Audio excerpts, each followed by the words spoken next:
અમદાવાદમાં રાજીવ ગાંધી ભવન ખાતે શક્તિસિંહ ગોહિલની પત્રકાર પરિષદ યોજવામાં આવી હતી।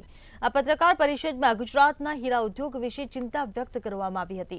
શક્તિસિંહે વિદેશ નીતિ પર સવાલ ઉઠાવતા કહ્યું હતું કે વિદેશ મંત્રી જયશંકર ગુજરાતના સાંસદ હોવા છતાં તેમને ગુજરાતના હીરા ઉદ્યોગ માટે ચિંતા નથી। આ સાથે જ તેમણે રત્ન કલાકારોને વધુ સુવિધા મળે તેની વ્યવસ્થા કરવા માટે માંગ કરી હતી।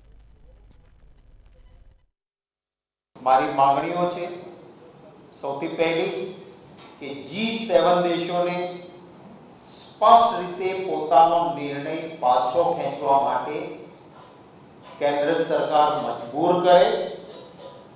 આપણે ત્યાંથી બનેલો હીરો કઈ રફમાંથી બન્યો છે અને એ પ્રમાણે ખરીદી નહીં, આપણે ત્યાંથી તૈયાર થયેલો હીરો બધા જ દેશો ખરીદે એ માટે દબાણ કરીને નિર્ણય કરાવે।